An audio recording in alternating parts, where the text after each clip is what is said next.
Catch-22. You get it all set up. Got BBs in the ammo drive. I filled the BBs, ready to go. Went to start shooting, and I'm looking at the 12-volt batteries, and they're at only like 9 volts total. So I got to charge them up for a little bit, and hopefully it don't rain while I got all this set up. Wish me luck. Okay, this is actually the 4th time I've come out here to try to test fire this thing.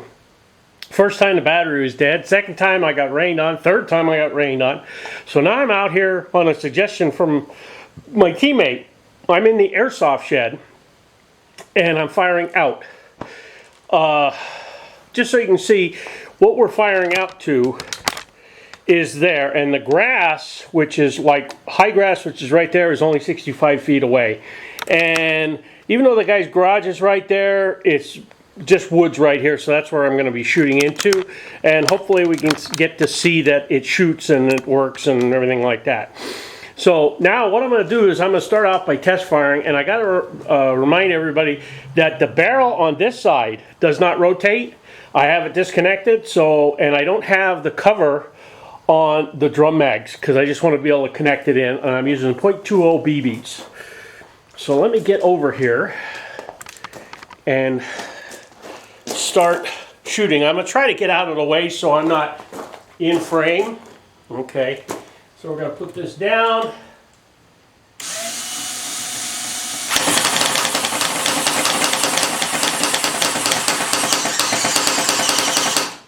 See, that's the problem. The battery has died already. It shoots, but just the battery's dying. I just really annoys the shit out of me, you know?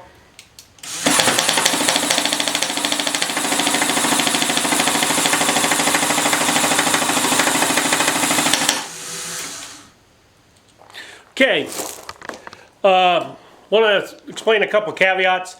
The box mag, the one spot there pops out and it doesn't feed on that side, but I switched the hoses and both of these shoot out up past 65 feet, so it's like 75 feet plus. I'm not going to keep trying to do this. I'm going to fix this inside the house because it's a little brisk out here. The battery's almost dying on this, so that's another one of the caveats that I'm going to explain once I get back inside. It does shoot 75 feet, pretty decent rate of fire. I can't test the rate of fire because the feed don't feed correctly right now. So let me go back inside and we'll turn the camera on and I'll explain all the caveats that this thing has, and then we'll go from there. Okay, we're back inside and it shoots 75 feet plus. Okay, I couldn't actually see the range because only one barrel was shooting at a time, and that's going to be some of the caveats I go over. Caveat number 1, this are 2 AEP gearboxes. So they're going to be shooting like 250 with 2 O's, maybe 300. That's it. So you're not going to hurt anybody when you're shooting double at them. I went through at least half a bottle of 2 O's here trying to get this test fire. So it does work. Alright. Caveat number 2. Under here, this left side when you're looking out the gun, this spins freely, but there's no belt on it. I have a couple of belts I will include, but they just don't work, so you're going to have to get like a flat belt or figure out a way to put some more stuff on, material on here to make it grab better. I don't know. But this does freely spin a lot better than the other side. And when it was spinning faster than the other side. So it's not the barrel itself, it's grabbing that. It's spinning on the end up here. So if you put some material on it, something like that, it might grab it. I don't want to mess anymore with it. I've been playing around with it for days. Third caveat, okay? These batteries. These are NiCad batteries, which means they're remembering a charge. So I charge them all the way up, what I think, and the thing shuts off, but they are remembering a charge and they're not full voltage anymore. And they are listed as, and let me see here, 18 volt, that's all it says. Doesn't say anything else, mile-wise or whatever. So, my suggestion is switch over to a LiPo battery, change the ends out here. I'm going to put a picture right here. And I would do that, I would switch out to those LiPo batteries. As long as your charger can charge a 5-cell battery, you have an 18 volt LiPo, which would be a better, longer lasting battery, and you can change out these ends and put those XT60 ends on there, and then the battery works like a champ. So that's the third caveat. The fourth caveat is this feed. Now, the one side has a problem. It pushes out and it disconnects from the motor and it won't feed. Now, to test fire out there, I was switching the feed tube to the one that was feeding, and it was shooting out there 75 feet plus like the other one was. So it shoots, it just wasn't feeding. Now, the only fix on this was I pushed the thing together a little bit and it worked like a champ. So that's not a fix in my opinion. So either you got to put a piece of material on the back of this motor so it pushes in a little bit more, or take a drop of super glue. I was going to try to see if I can fix this at least before I give it to you. I can't fix the batteries, and I run out of patience trying to fix the belt.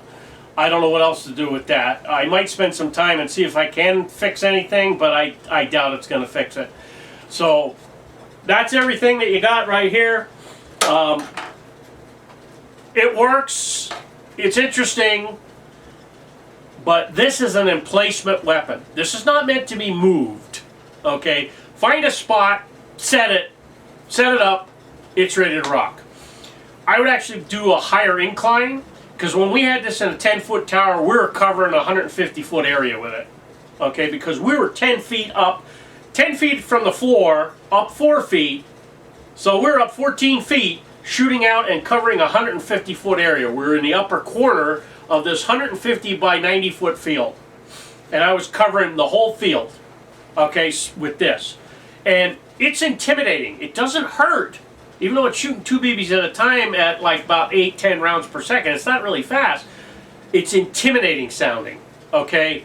So that plus being able to shoot 2 BBs in a row actually was pretty good. And I would run 2.0s on this. It shoots great with 2.0s. They were going out there, like I said, 75 plus feet. I only measured 65 and they were hitting the weeds straight on. So I know they were going out a little bit farther. And once it gets rolling, this thing is just pushing out BBs. Okay, have to fix this and then everything will be good. So that's my final breakdown, part 2 on this. I hope you guys enjoyed the video, and Joe K, hope you enjoyed it too. So you guys have a good day. Just wanted to mention that I did fix the box mag by putting 2 pieces of stick-on foam on either side of the motor and gluing a mount on the top. This way the motor stays tight into the feed and it shouldn't have a problem, and both of them should feed now. So the only problems you still have is the issue with the battery and the issue with this barrel not turning. There's a bunch of parts in here too.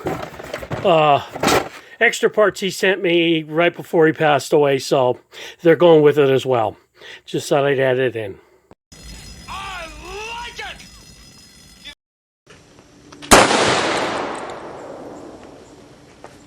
Wow.